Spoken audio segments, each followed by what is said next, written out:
Ma' programm ieħor podcast. Din id-darba maħniex se niddiskutu wisq il-logħba tal-futbol inse, ir-riżultati tal-futbol inse, però affarijiet li jistgħu jibdlu riżultat u mhux biss tal-futbol iżda fl-isport. Miegħi għandi bi pjaċir l-avukat Dr. Sandro Camilleri, ex assistent kummissarju, direttur tal-integrità tal-AIMS, fiħdan l-AIMS, u ħan nitkellmu dwar l-element ta' korruzzjoni. Barra korruzzjoni wkoll dwar doping. Qatt nitkellem ftit miegħu sama tħallna ukoll ħallini bla kliem. Mhux għax nibla għax inti ta' triq għex tal-ħajja. Imma l-affarijiet li hawn u li naraw u għaliex iweġġaw huwa importanti li jkun hemm persuna bħalu. Mhuwiex faċli li bniedem bħalek. Jien mhux se ngħidlek Dott, se ngħidlek Sandro, tajjeb. Rrid ngħid ukoll ħafna mill-informazzjoni tagħni għandi ħafna informazzjoni u fi ħsiebni nagħti ċ-ċans kollu. Huwa grazzi għal producer ta' dan il-programm Sandro Mikallef li jgħinni ħafna biex inkun naf iżjed qed isir fiħdan l-AIMS li hija parti mill-gvern ukoll l-AIMS. U illum hemm CEO il-Kevin Azzopardi wkoll li kien ma nafx għadux is-Segretarju Ġenerali tal-KOM. Spiċċa minn hemmhekk biex issajjed il-pożizzjoni CEO tal-AIMS, però ili nafu sew. Interessanti li nies bħalkom taraw li l-affarijiet jimxu bil-ġust.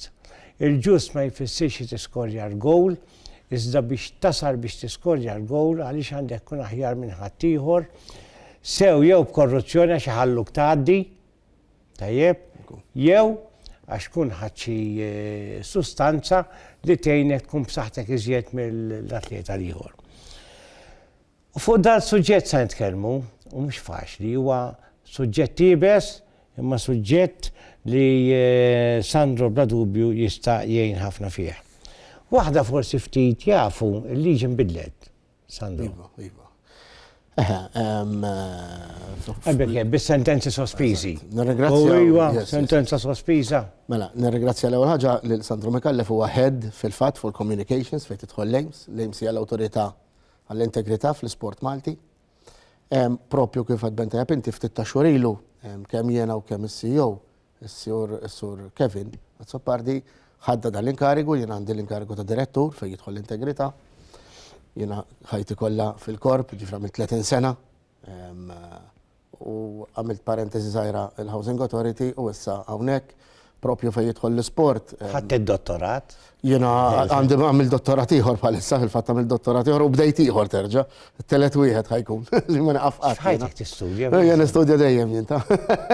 U li tara s-ġustizzja. Iva, il-fissazzjoni tiegħi hija l-ġustizzja xi minn kont tfal qasadni naf ngħid pulizija, il-mami tgħidli puzzolija kont tajt dejjem fil-pulizija rid tinkun. U ovvjament fl-aspett legali. U fejn jidħol l-isport għamilt dottorat. Ma tiddejjaqx mill-ħarsik raħ. No, jiena mdorri, ġifieri. Xi teddit. Il-ġustizzja dejjem qabel kollox u jgħidu li ħafna nies, però laqat ma stmerrejt xejn, jew iddejjaqt minn xejn u laqas ma niddejjaq. Dejjem imxejt b'integrità, dejjem imxejt bidritt u anke nies li mexxejt fil-qorti kontrihom, eċetera. Hemm rispett ukoll għax li hu tagħhom u li hu tiegħi dejjem kien tiegħi. Ġifier dejjem imxejt b'dak is-sens ta' ġustizzja f'kollox, anke fil-proċeduri meta tkun qed tipprosekwixxi kontra nies. Iva għamilt dottorat fejn jidħol money laundering u unexplained wealth, suġġett li jiena niftaħ ħafna fuqu, l-unexplained wealth, fejn jidħol anke l-isport.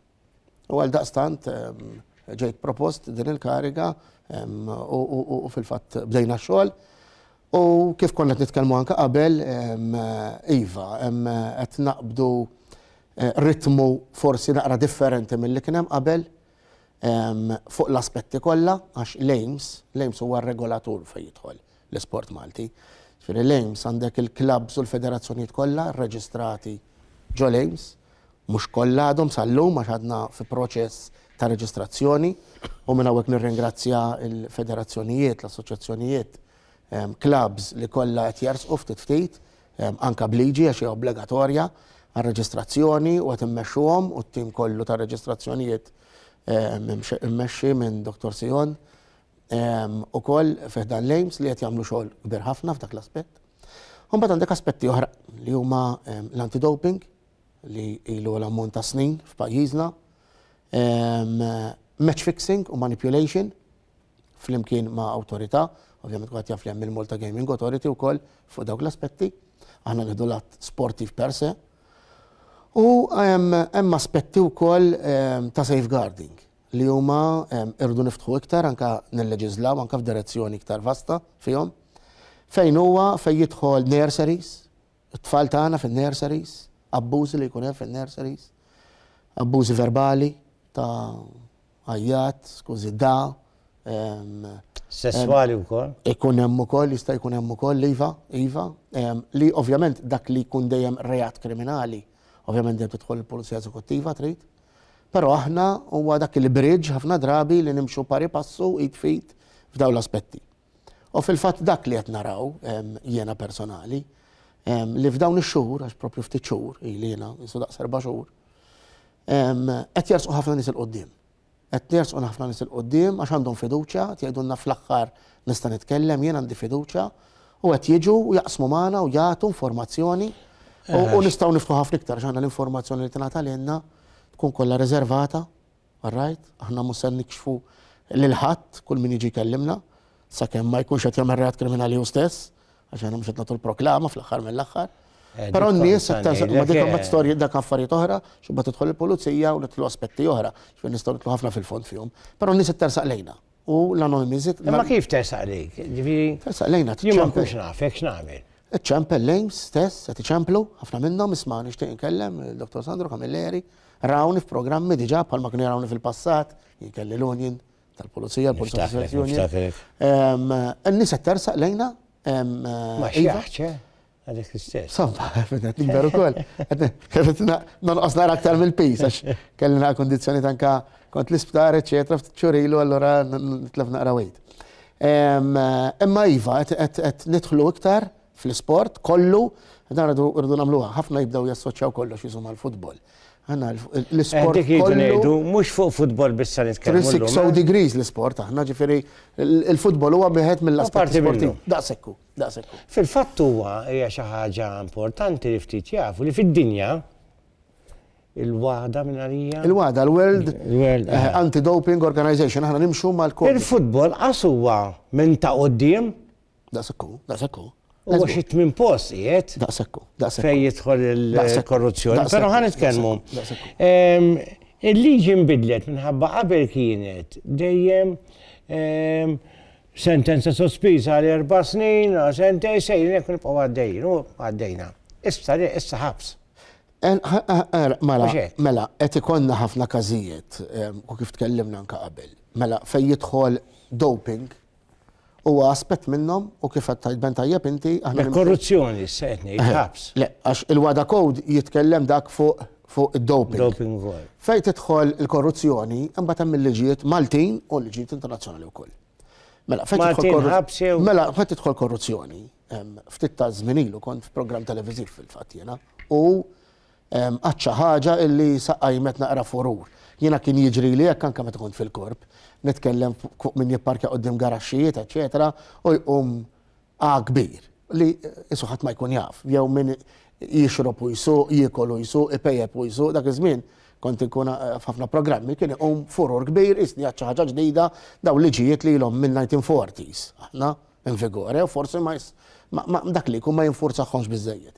F'dan l-ambitu tkellimt u kif qed tajben tajjeb inti fejn jidħol match fixing u manipulation u hawnhekk niġbed l-attenzjoni għax kif naraw ħafna fuq is-social media llum il-ġurnata x'kulħadd jista' jgħid li jrid għax il-libertà tal-espressjoni qed hemmhekk, però skont tajt. Il-libertà tal-espressjoni mhux li tittajn eċetera. Allura kulħadd kif ikun hemm logħba mhux daqshekk tajba jibda jwaddab mixtrija, dak mixtri, dak labna, korruzzjoni, bdew jallegaw ħafna affarijiet. Jekk bniedem għandu ħjiel illi kien hemm logħba u ġiet manipolata, kien hemm lob fuqha, kien hemm kwalsiasi ħaġa ta' match manipulation. Jekk fi żmien 14-il ġurnata ma jirrapportax dak il-fatt li l-Pulizija Eżekuttiva qed jilagħba ma' sena proġenerija. U stess. U stess. Ġifieri min inqabad match fixing dan għandek 3 snin 4 snin proġenerija. Standard. Apparti li jista' jkun hemm reati oħra, għax il-bambin jafx reati jkun daħal fihom imbagħad, extortion, eċetera, ma nitlux fihom. Però inti, u din importanti anke n-nistem barra, mhux biex inbeżżaw biex nedukaw fl-aħħar mill-aħħar, però inti qabel ma tiftaħ ħalqek, mhux titfaħħal saqja tajtu hija jiena fl-opinjoni tiegħi kien hemmhekk, la inti taf xi ħaġa, għax mal-mument li qed tajt qed tallega li dik it-tali logħba kienet imbabsa, ħanitkellem bil-ġargu ta' triq, jew mixtrija, inti taf xi ħaġa. Inti ersaqt il-qoddim għax inti obbligat li fi żmien 14-il ġurnata, mhux qed nitkellmu sentej ta' 14-il ġurnata. Jekk issibu prova dak jieħel sena. Dak sena ħabs jieħel. Issa pereżempju qabel tħalt inti. Kollega jrid jipprova u stess. Hawnhekk qabel tħalt inti eżatt kważi. Yes. Kien hemm Rudiger Sherry. Kien weħel sentenza sospisa ta' sentejn, dik l-aħħar waħda. Yes. Però wara 4 ijiem li mħallef Nefil Kamilleri reġabat għalih u tefgħu 8 xhur ħabs. Daqsekku, dik hija sentenza ta' priġunerija effettiva. Effettiva. Fil-futbol Malti, ġifieri. U per di più kif qed nitkellmu, anka u fuq dan l-aspett qed nafas jiena, anka min jaf xi ħaġa. Ġifieri mhux kemm taqbad biex ma jgħidux u dawn l-aspetti ħanibdew nafsu fuqhom. Ġifieri mhux kull min jaqbad u skużi l-kelma Malti hija ibeżlaq isma' biex jagħmilha talbu li Xeta tistudjaw dak li jkun kollox għamiltu fil-mobile. Bil-mod il-mod kollox irid joħroġ. Ġifieri anke min jaqbad jitkellem għandek dritt tagħti l-opinjoni tiegħek iva.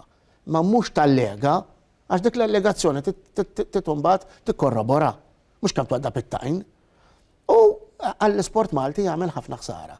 Tajd li allora kollox mhux veru li jkunu qed jgħidu. Ħadd ma jgħidlek.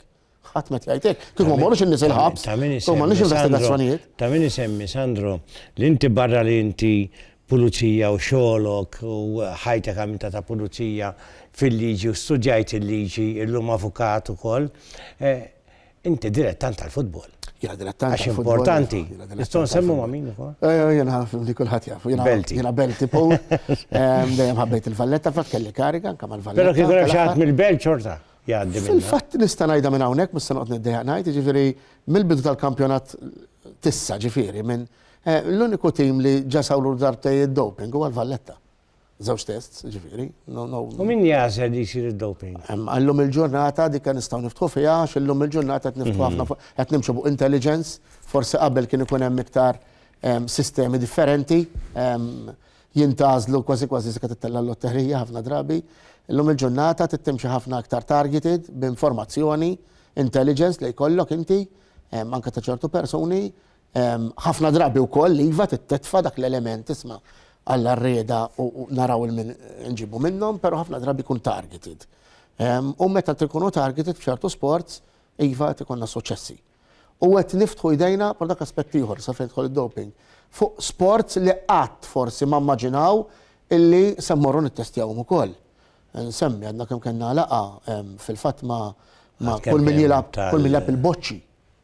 Ukoll? L-ħula tagħna ma sport ukoll. Fuq min jilgħab snooker u pool. Laħtni di tal-boċċi. Huwa sport. Huwa sport. La huwa sport inti atleta. La inti atleta inti toqgħod inti u rreġistrati anke magħna bħala clubs u entitajiet. Inti tittoqgħod għar-regolamenti li jeżistu. Ikun hemm nies, Sur Biżuttil, ikun hemm nies illi John. Ikun hemm nies li qishom l ħaġa qed insibu naqra ostilità wkoll. U minn hawnhekk irid nagħmel irrid infaħħar jiena in-nies kollha, il-ħaddiema kollha li jaħdmu Flames u anke d-DCOs, dawk il-persuni li jmorru effettivament jieħdu t-testijiet, illi ħafna drabi jsibu ostilità.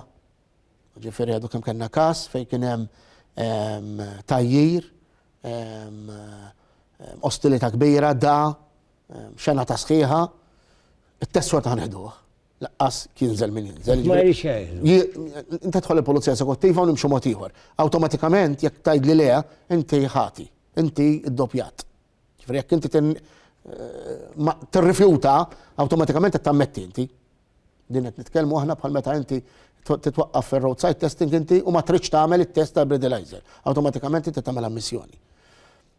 Però n-nies tagħna irdu nissalvagwardjawhom u mhux se nħallu tajjir, intimidazzjoni u bużullotti sħaħ. Ġifieri diġà ktibna fejn għandna nikdbu u rridu nsaħħu anke l-aspett legali f'dan l-aspett, ġifieri. In-nies tagħna Pulizija warajkom qegħdin. in-nies tagħna aħna uffiċjali pubbliċi xorta għax għandna awtorità. Mbagħad tidħol il-pulizija ovvjament jekk aħna nsibu iktar ostilità jew speċjalment jekk jipprova jħebb għan-nies tagħna, ma kenniex daqshekk każijiet ta' bniedem ħepp għalih fiżikament s'issa, imma kważi ġieli kellna. U kellna wkoll entitajiet qed nitkellem dawn l-4 xhur jiena. John, għal indirizzak bħalma tlib ismek. Li ħarbu, kien hemm minħarab. Ġifieri kif raw anke n-nies tagħna ġennu letteralment. Dak jorina li aħna tikunu effettivi. U hemm nies anke f'ċertu sport illi qatt ma forsi saru ċertu tistejt fuq. Illi ċempluna qalulna fl-aħħar il-bambin batkom bniedem fi sport partikolari għalli jiena għalli fil-post fej kont għalli PayPal ħaxixa għalli għam il-ġimgħa brasi ħat inqasam bid-daħna li kien hemm u għallilna isma' speċi ta' ejjew għamlu naqra testijiet u dal-affarijiet għax ma jistax ikun. Hemm aspetti fejn Għax mhux fair li dawk għax PayPal ħaxixa rebħu lil bniedem li kien nadif. Għax jien dis-sustanza għenitu. Eżatt, fejn jidħol doping fil-fatt biex naqilbu anka il-monita li doping. Fuq il-doping Id-doping li qed naraw aħna illi dawk l-atleti, dawk l-sportivi, ġenwini qed jersqu l-qudiem għax qed jgħidu li mela sewwa, mela jiena dejjem qatt attent. Dejjem trenjajt bil-kapaċitajiet kollha tiegħi. Imbagħad jiġini bniedem naf li qed jieħu ċertu sostanzi, da żgur li jġib ħinijiet aħjar minni. Da sit li kollu riżultati aħjar minni. Imma mhux bħali, kollox bin-natural. Allura qed jiġi fuqna isma' ttestjaw u jtuna anke l-ismijiet. Għaliex Dak huwa targeted. U da aħna lan tagħna huwa dan, illi kemm jista' jkun għax inti għal kollox qatt ma jista' jkun, innatfu l-isport Malti. U irridu natfu l-sport Malti biex imbagħad anke meta nikkompetu barra minn xtutna ikonna riżultati tajbin. Iva, għax imbagħad barra minn Malta iċ-checks huma bħal tagħna u anke iktar riġidi. Aħna anke atleti Maltin li jkunu barra minn xtutna għandna akkordju mal-pajjiżi u jittestjaw huma stess anke għan-nom tagħna. Anke barra minn xtutna, min ikun qed jilgħab barra, min jitrenja barra minn Malta. Ħansemmilek xi ħaġa wkoll ħafna ma jafuwiex, aħna mhux bil-fors waqt kompetizzjoni nieħdu id-doping tests, anke waqt it-training. Nista' niġik id-dar. La inti atleta u reġistrat inti bħala tali, jiena għandi dritt noħodlok id-doping anke fil-ġim fejn qed titrenja, fl-abitazzjoni. Mhux bil-fors in competition, anke outside competition. U inti jista' wkoll, pereżempju, coach li f'moħħu, għagġiri smajtom daw flanti mux għannajt l-lum. Yes. Jien kont nafta li kelli minn maħdum, eżempju, snin ilu għed nitkellem. Yes. Illum, jekk dal-coach ma jmux jitkellem mal-komitat, jew ma'kom, Iktar minn hekk mill-pulizija. jista' jikolla sena dak. Il-pulizija jrid jgħid iktar minn ġifier jgħid li aħna jien mill-ewwel Jgħid bututtil għandi moħħi li kien mixtri. Jien mill-ewwel jiena jekk jiġi jiena mhux se nikxfu personalment per informa l-pulizija dak il-ħin immedjatament jiena. U jinġabar. Issa jekk imbagħad jekk wara saqlejna mela allura ġie jitkellem. Imma lar meta dan ma tkellem xejn. U qed nitkellmu hemm 14-il ġurnata. Hemm nies. Jew ikun employer jgħidlek isma' l-coach kien jaf għax qalli. Għalhekk ġifieri n-nies qed tersa għax hemm min forsi jgħidlek ma kontx naf fejn nista' niġi. Jiena ma kontx naf jew m'għandix ħanitkellem straight ansemmija konna nitkellmu ftit qabel. Hemm min qed iċempel anke mas-CEO tagħna nsellimlu minn hawnhekk. Għajdlu sma' jiena tibatni mkien imma nitkellem ma' Sandro Camilleri. Għax jgħid li jiena qed naf dak, jiena nafek, jiena kont insegwik anke qabel u lilek irrid ngħid jiena. Allura automatikament mbagħad naħdmu pari passu mal-Pulizija Eżekuttiva, ġifieri, u nimxu minn hemmhekk. Rigward id-doping, Issa qabel doping. Inti għandek il-problema li ma tistax tagħmilha. Il-betting online. Hawnhekk issa rridu li jiena nilab il-flus fuq ċertu sport, mhux futbol biss qed nitkellmu issa. Atleta ma jistax jilab fuq ħadd ieħor, vera din? Mela, ħanibdew Pereżempju jiena plejer tal-futbol. Nista' nilab fuq is-snooker? Mela, ħanibdew pass anke f'dan l-ambitu. Mela, aħna għandek żewġ tipi ta' betting, dak li huwa tra virgolette legali, għax fuq siti legali. U għandek dak li hu illegali. Ħafna jgħidulek fuq l-idej. Dak huwa iktar. L-Azjatiċi ħafna drabi jkunu wkoll legali bħala betting. Però ovvjament hemm minnhom mhux u skont fex jibgħat li tibgħat inti ġo betting Azjatiku, ovvjament. Ma morx tilab inti f'dawk iktar nostrani. Però ġifri hemm dik id-differenza, hemm dak li huwa purament illegali għax qed tilab taħt fuq l-idej u huwa att kriminali per se. L-ieħor huwa legalizzat imma skont kif tilab. Għaliex? Għax inti qed tilab ħafna drabi fuq ċertu sejti għalhekk tidħol l-legalità, meta inti immanipulajt ir-riżultat, mela taf kemm ħatiġi l-logħba, taf fiex ħajskurjaw għax hemm xi ħaġa kombinata. Allora terbaħ żgur inti, u se terbaħ iktar inti, għax hekk inti taf illi qed tilab mhux jekk jerbaħx it-tim A u jitlef it-tim B, imma l-tim A jiskurja fil-75 minuta. Hemmhekk imbagħad inti l-bett jitla' ħafna iktar, imma xorti kollok ħaġa kombinata sakemm ma tkunx inti il-bambin etern, inti tkun taf eżatti l-affarijiet. Daw affarijiet huma illegali u tista' Issa l-isportivi, mela, kienu intaħwa. Mela, u inti lab il-futbol. Jien ma nilabx.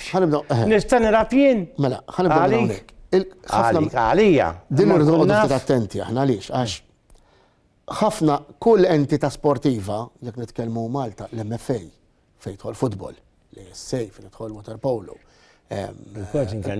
Bħalissa għaddiet għal-ESA. Hemm investigazzjoni mid-dera, però ġejna mistoqsin kemm il-darba, għandna l-annegajna u laqqas konfermajna. Ġifieri l-aims f'dan l-istadju żgur la tikkonferma u laqqas.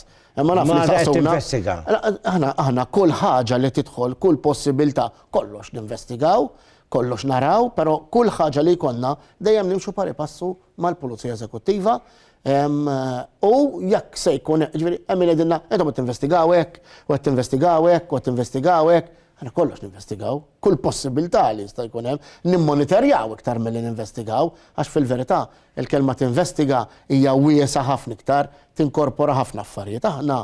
Aħna nimmonitorjaw, nżommu ċertu intelligence. Jekk aħna mbagħad naraw illi hemm elementi għandna ċertu informazzjoni, u mbagħad nafsaw il-pulizija. Issa, jekk jiena semmejt li tim għal-qalbi ovvjament għax jiena mill-belt, ma ovvjament jiena t-timijiet kollha, naraw kollox l-isport kollu, eccetera, eccetera. Amma anke mal-Valletta stess, ġifieri mal-Valletta fil-spen qasir li kien hemm, għamilna pereżempju anti-match fixing policy. Ġifieri l-plejers tal-belt mhux talli ma jistgħux jibbettjaw ġifieri fuq il-lob ovvjament tal-Valletta u l-ebda lob ieħor u l-ebda sport ieħor, bħala sportivi aħna, issa il-problema hija din. Hemm min jgħidlek imma jiena l-huwa legali ma nistax nagħmel xi ħaġa jiena f'dak it-tal-isport. Aħna mhux qed ngħidu ismani, l-huwa legalizzat ċertu betting huwa legalizzat. Aħna ninvestigaw. Ma jekk jinnu ma nistax nilab fuq il-hockey? Ismani, dina bħal met ngħidu aħna fid-doping aħna biex naqbiżlek nerġa'. Jekk inti sibnik ħati fuq doping aħna u għahilt, ma tista' tipprattika l-ebda sport ieħor. Ma tiġax ġifieri inti kont tilab it-tennis, sibni qed semmejt metaforikament. U inti mort tilab ir-rugby. Jekk ġejt sospiż. Minn kollox ġifieri, u laqqas training ma tista' tinżel. Ġifieri mal-mument li aħna fejn naqbdu fuq qed nitkellmu fuq doping biex ma nkunx inħaltu ħafna. Mal-mument aħna li nieħdu test persuna u t-test aħna da kollox imur barra minn xtutna. ġifieri aħna għandna nistana. Nżommu xħabs. Id-DCOs, le, aħna li qed nitkellmu, id-doping jaqa' kollox taħt il-WADA code li hija liġi awtomatika f'pajjiżna. Għax ħafna jgħidulna imma l-fejt tafsu fuq hekk u l-fejt tafsu fuq hekk, mela dan aħna di xi ħaġa internazzjonali. Aħna parti mid-dinja.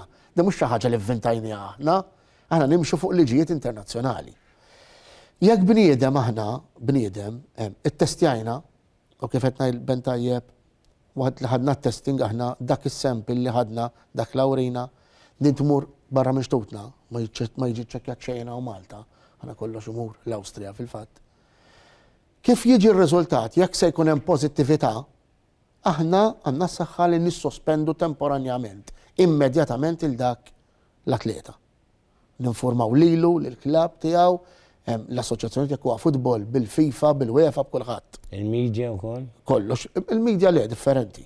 Il-medja aħna eventualment inti tinsiex illi inti m'intix ħati sakemm il-qrati tal-ġustizzja isibu ħtija. Ovvjament it-tribunali wkoll tagħna huma parti mill-qrati tal-ġustizzja. Però inti bħalma taf bħal kull reat ieħor meta bniedem jitressa l-qorti se jkun hemm rapportaġġ fuq il-persuna. Ħafna anke jingħata l-libertà provviżorja, eċetera, ikun hemm ħafna stmerrija f'na drabi ma dan għadu mhux ħati. Il-qrati tal-ġustizzja jridu jsibu ħtija eventwalment għax joħroġ liberat. L-istess daw l-ambiti, ġifieri inti mbagħad għandu dritt jappella, jitlob bisampil, jista' nagħmlu differenza issa wkoll aħna fejn jidħol doping fejn dawk li huma enhancing performance substances, enhancement performance, ġifieri dawk l-isteroidi illi lilek ħajtuk saħħa, enerġija, nifs biex inti kollok dak l-ultra edge. Mbagħad għandek dawk l-aspetti li llum jħobbu jsammuhom ħafna drabi social drugs li jiena qatt ma qbilt magħha. Li huma illegali, huma dopanti primarjament għandek il-kokaina u għandek il-kannabis. Kif għandis ħaxixa. U fuq daw l-aspetti ftaħt ħafna f'daw il-ġimgħat ukoll jiena u qed niftħu awtomatikament aħna għandna erja tal-edukazzjoni. Ġifieri l-AIMS għandha direttur u team li jedukaw kontinwament fl-iskejjel, clubs u kullum kien. Ġifieri nagħtu lectures lil kulħadd, ħafna minnhom jitolbuna ma stess, ħafna drabi. Għax l-edukazzjoni hija xi ħaġa importanti. Fejn tidħol id-droga, il-ħaxixa, il-kokaina, whatever, min jinqabad f'any sport biha m'hemmx każ ta' ħabs. Ħanibdew minn hawnhekk. Li inti titwaqqaf minn dak l-isport. Anzi mill-isport kollu. Mela, l-AIMS fejn tidħol. Minħabba li l-ħaxixa hija legali. Mela jien jekk jibt il-ħaxixa u li sibtni positive, ma sax titfal il-ħabs. Ħanispjegaw ftit, l-AIMS ma titfal ħadd il-ħabs.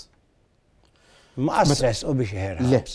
Aħna fit-tribunali jeħel inti fejn jidħol id-doping aħna il-pożittività u jitlaq qudiem it-tribunali amministrattivi tagħna, mhux tribunali kriminali.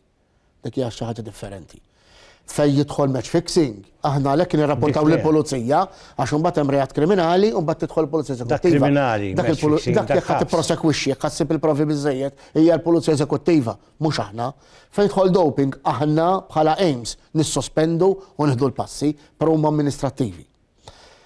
Mela bniedem jista' jinstab ħati ta' dawk is-sustanzi kollha projbiti dopanti li huma enhancing your performance. Right?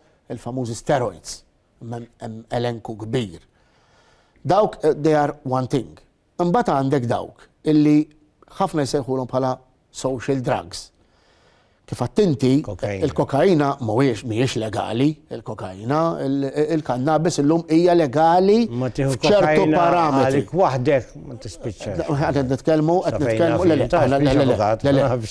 bej xinu tajjeb u xinu legali, iva, ekku, hemm differenza bej użu personali ta' ftit grammi għal anka.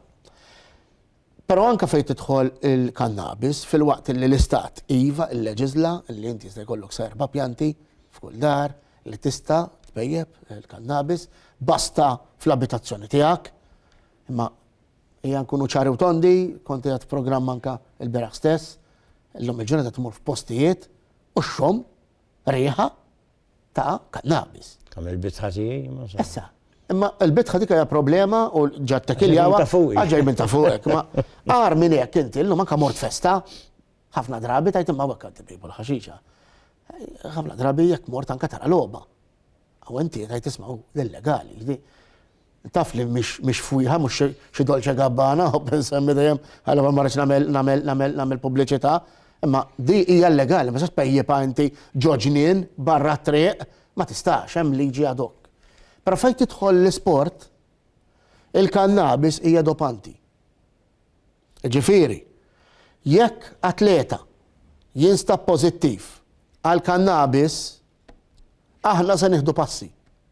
Però mbagħad għandna proċeduri, John, illi anke flimkien u qed nagħmlu memorandum of understanding ġdid mas-setqa nagħtu anke għajnuna biex dak l-atleta jista' joħroġ minn dik il-problema, hija problematika. U kemm jieħel da għal dejjem? Le, ma naġlux, le, dejjem.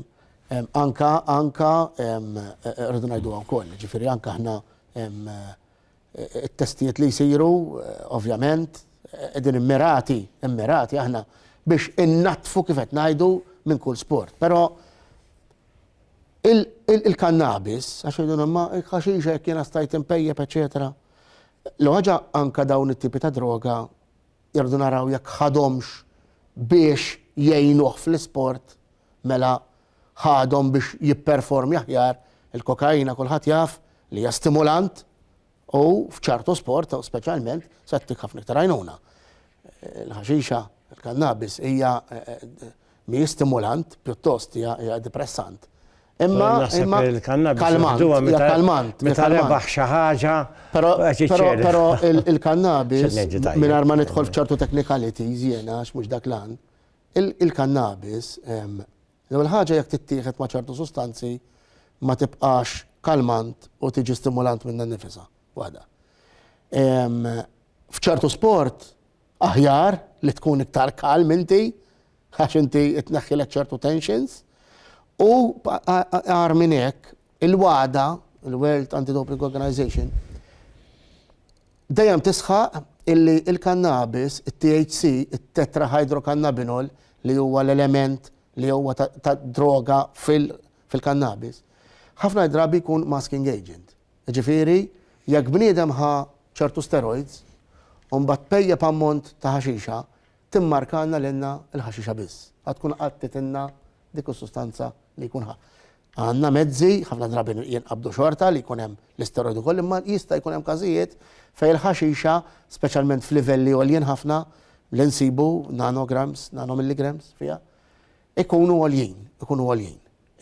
U tkun masking agent għal steroidi oħrajn. U intom kull ġimgħa tagħmlu għadin? Aħna mhux bġimgħa jew aħna nagħmlu ammont ta' testijiet, ġifieri qed nitkellmu. Mhux futbol biss. Le, l-isport kollu. Qed nitkellmu għandek jisu kien hemm daqqa ta' 300-350 test fis-sena u se provaw nżiduhom anke t-tir tagħna huwa għal 400 test anke din is-sena. Mhux ċajta ġifieri. F'kull sport. F'kull sport. Anke żwiemel. F'kull sport, le, żwiemel dak għandhom żwiemel jagħmluhom testijiet, Equestri Malta, eċetera, eċetera. Però jista' jkun ukoll li niftħu anke fejn jidħlu qed niftħu anke sport ġodda, ġifieri għandu kemm kellna laqgħa ġifieri ftit tal-ġimgħat ilu, u nirringrazzja lill-assoċjazzjoni wkoll anke min jilgħab il-boċċi. Il-boċċi huwa sport fl-irħula kollha tagħna. Vera bella. Xorta, ġifieri kien hemm min li ħaseb illi isma' inti atleta xorta. Isma' Malta biss Sawdi x'tagħmlu?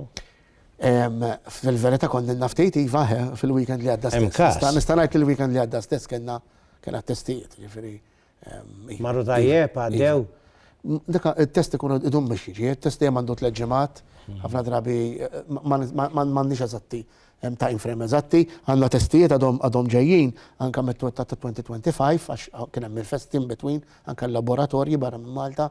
Imma ġifier għandna ġejjin anke testijiet anke meta 2025. Però hemm każ. Però qiegħed viċin.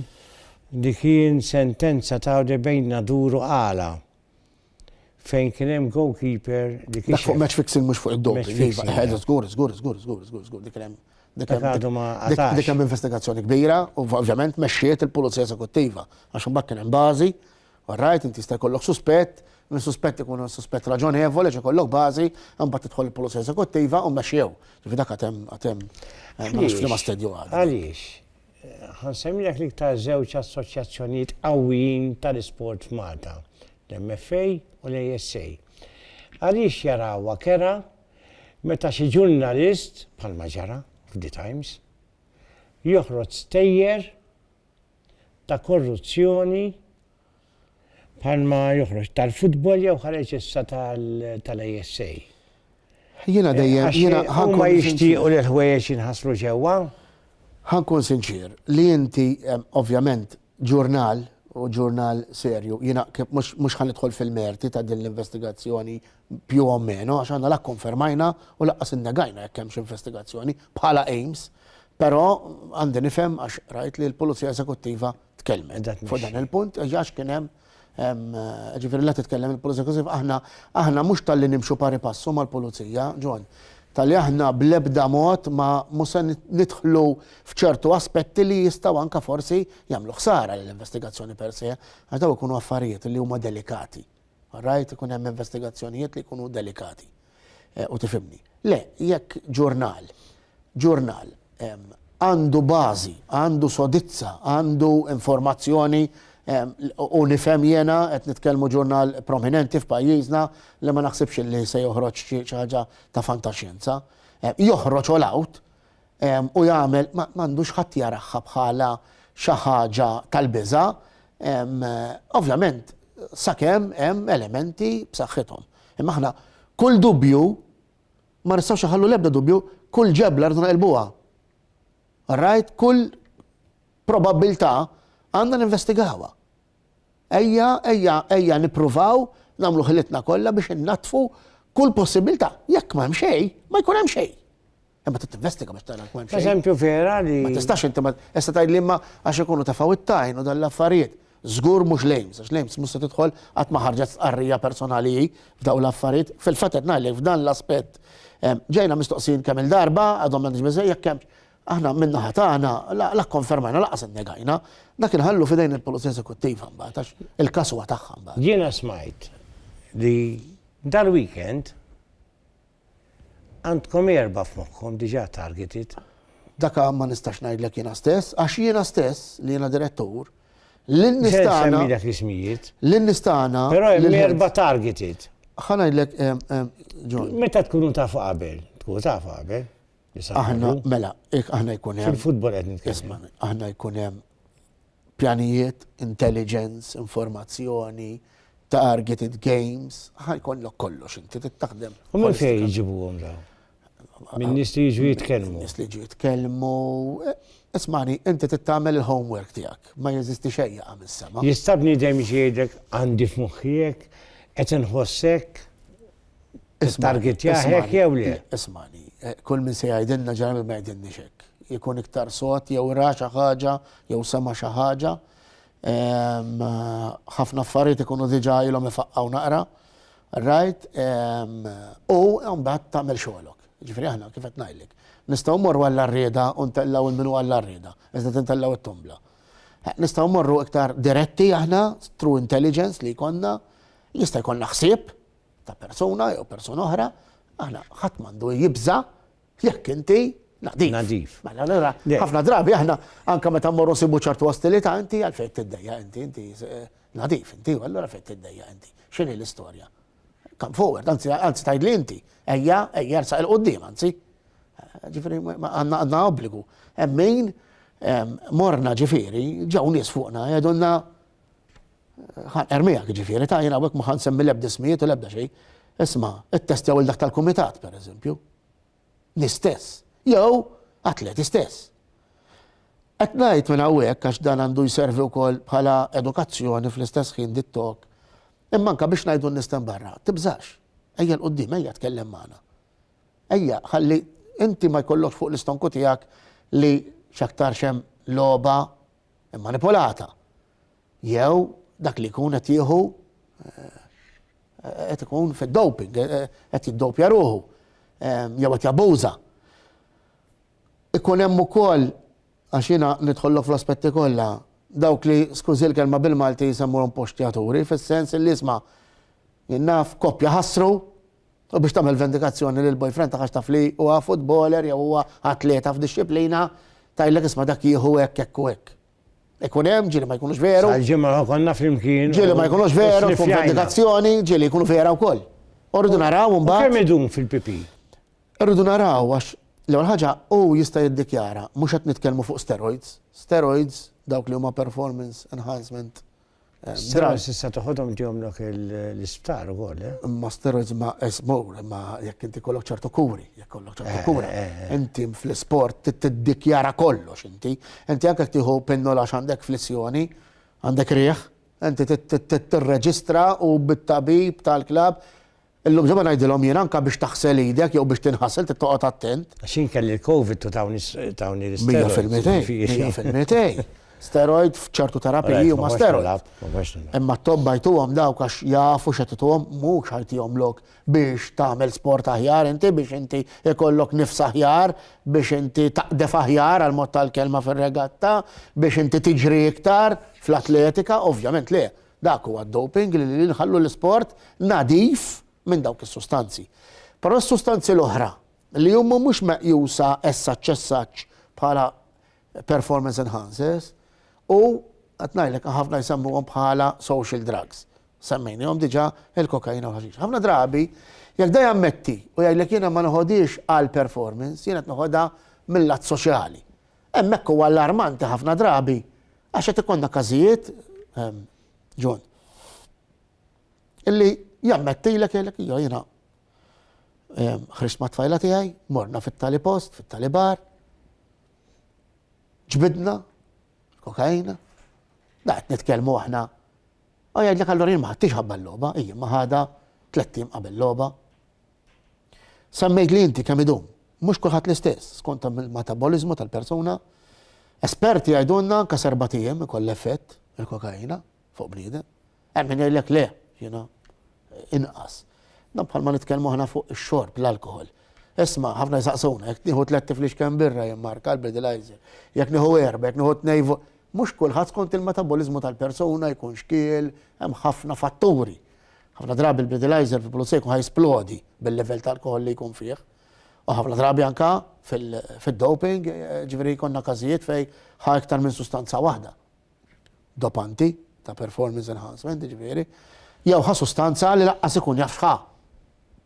Ġifieri kellna każijiet fejn ħadu sustanzi jew aħna nittestjaw ukoll noqogħdu attenti ġon xi ħaġa importanti wkoll li jista' jkun hemm każijiet fejn ikun hemm contamination. U ma ftit ma jista' jkun hemm. Ġifieri anke xi jiekol. Ġifieri hemm kien anke msiefer kil ċertu ikel, pereżempju bajt, li jkun kontaminat ċertu sustanzi u mbagħad imma u jrid jiddikjara. U niġbed attenzjoni wkoll illi fejn tidħol anke l-kannabis hemm min joħodha għal skop mediċinali. La jkun bit-tabib. Id-dikjarat. L-lum hemm il-kannabinoil, eċetera, eċetera. Jekk ikun dana bit-tabib kif suppost, kollox kif suppost, u jiddikjara u qabel, dak imbagħad jiġi ddikjaran differenti, hemm it-tobba. Ġifieri mhux kulħadd jagħmel li. Però kif qed ngħid biex nagħlaq dan il-punt, ħafna speċjalment fejn tidħol kannabis biex ma nbeżżawx in-nies, jiddikjaraw illi isma' jiena din noħodha for social purposes. Jiena ma ħadtix biex ikolli another edge għajnuna mill-lat sportiv. Dan jistaw jamme aħna hemm proċedura fejn huma jammettu dan kollu hemm 3 xhur u mbagħad tinżillu l-pena tiegħu dana tkun ta' 3 xhur u jekk jażel li jmur kors John, dana dik il-pena tiegħu tinżillu għal xahar basta imur dan il-kors biex jgħin lilu nnifsu. Ġifieri aħna ma rridux li nweħħlu lin-nies fejn jidħlu dawk l-isteroidi iva żgur li le għax inti qed toħodhom biex inti terbaħ illegalment fuq ieħor. Però fejn tidħol qed inkun ġenwin lejn lin-nies dawn is-social drugs jekk qed joħodhom mhux għal performance enhancement u se jammetti u lest li jidħol anke l-korsis tagħna. Aħna nibgħatu letteralment hemmhekk. Sandro, per sissa qed jidher mill-testijiet u mid-data li għandi li l-kokaina hija l-iktar popolari fost iż-żgħażagħ u 30 under minn 30 sena l-isfel u l-players jistgħu jieħlu sospensjoni ta' 4 snin madwar id-dinja. Jekk inti plejer weħilta għaw Malta fil-sport ma jistax tilab barra minn Malta. Le, jekk inti kif għatlek qabel jiena, jekk inti se tinstab pożittiv inti, tiġi sospiż mill-ewwel inti għandna prerogattiva aħna jekk hemm fejn nistgħu ma nissospendux ukoll, hemm proċedura. Però aħna l-istandards tagħna huwa li nissospendu, ninformaw lil kulħadd u mbagħad jibda l-proċess, John. Dan sejja meta jkun sospiż, right, laqqas training mal-klab tiegħu li kun qed jilgħab ma jista' jinżel xejn. U jekk se jeħel għandna nies hawn Malta, ġifieri aħna simnihom għandin impenjati l-4 snin. Dan ma jista' jilgħab xejn kien, però għandna każijiet u qed nagħmilha ċara minn hawnhekk. Għandna investigazzjonijiet għaddejjin u għandna nies li se jitressqu u fuq dan. Illi waqt li huma sospiżi mhux se jilgħabu dan kien jilgħab dan it-tal-isport u sibna li mar jilgħab f'dan it-tali kompeta. Jew mar referee jew judge. Ma tistaf xejn inti fejn jidħol sport. Wasal il-ħin qed jgħaddilna, però nixtieq nistaqsik waħda. Jiena smajt ukoll li doping test jiswa lil-lejms 800 euro. Presso poka iva kismina. U din hija awtorità ta' gvern allura t-testijiet imorru l-Ewropa li ġajet Awstrija u daħħalhom il-gvern. Eskur, it-testijiet għandhom prezz iva, għax anke li tibgħat u mbagħad jista' jkun hemm ukoll ċertu spejjeż jekk l-atleta jgħidlek imma jiena ħadd daw is-sustanzi li jgħinuni, integraturi u dal-affarijiet u rrid nittestihom għax naħmel li minnhom dak irid iħallasu. Taħseb li biex tgħin il-futbol u biex tgħin l-isport Malti huwa tajjeb li tgħidilhom li ntwasslilhom isma' sibtu l-ħadd li ġej dal-weekend li ġej aħna ħankunu hemm mhux f'liema logħba ħalli huma minn ma jkunu għadu attenti għax hemm se jkunu. Aħna m'għandniex għalfejn ngħidu hekk, Ġon ħana lek għaxiex. Għax aħna qed ngħidu l-isportiv kollu Malti. Iva, illum jew għada hemm se nkunu, tista' tkun fil-logħba tiegħek, fil-logħba ta' ħadd ieħor u ta' minnu. Huwa xogħolna. Ma jkun hemm logħba diffiċli iktar. Ħanajlek, ma rridux ngħidu. Ngħid futbol biss. Aħna, Ġon, aħna lan tagħna u li niftħu kemm jista' jkun idejna. Biex innatfu ta' Bliet nagħmlu dejna fil-bidu, aħna kien ikonna 3 pożittivi f'sena. Rrid ngħid ftit xhur kellna mal-11 il-każ pożittiv. Għandna testijiet ġejjin mill-bidu tas-sena ġa żidna jalla ma nsibux. Jalla ma nsibux. Ġifieri aħna mhux qegħdin hemmhekk biex insibu. Ma bekk ikun hemm iżjed attenzjoni. Però lin-nies ta' hemmhekk nerġa' nagħmel l-aħħar appelli tiegħi. Kull minnu ġenwin, sportiv ġenwin, ċittadin ġenwin. Kull min jaf xi ħaġa fl-ambiti kollha fejn jidħol l-isport. Tkellimna fuq match fixing u manipulation, tkellimna ftit fuq id-doping. Ma tkellimniex ħafna fuq safeguarding. Fil-nurseries tagħna x'qed ikun hemm ajjat, storbju, teddit, ġlied. Nagħmlu għadar boħra. Ħansaħħu anke l-liġijiet il-qudiem fiha u diġà timmissu magħhom ersqu l-qudiem. Ersqu l-qudiem x'hu għandna nagħmluh, għandna anke xi każijiet għaddejjin u mmorru kullum kien, fliju fil-doveri tagħna se nippruvaw nagħmluh u minn hawnhekk nirringrazzja fil-waqt li l-CEO stess nirringrazzja wkoll lill-Ministru, nħoss li għandi nirringrazzja u anke l-Gvern ċentrali, il-Ministru tal-Isport, jiġifieri u l-Edukazzjoni u l-Gvern ċentrali li kellu fiduċja fina mingħajr barriri ta' xejn ejja ħalli natfu fil-verità u dan huwa lan imma li rid ikun hemm. Ejja nimxu biex kemm jista' jkun innatfu l-isport Malti kemm jista' jkun. Darbohra immorru fuq in-nesis. Grazzi ħafna Sandro, kienet interessanti ħafna ma xbajtx il-ħin għadda miskin il-producer jgħidli sal il-ħin u bqajt għaddej, però nirringrazzja x-xogħol li għamlu hemmhekk. Grazzi. Noel nirringrazzja lilek u x-xogħol kollu ta' Nims. Narawkom, anzi intom tarawna il-ġimgħa d-dieħla.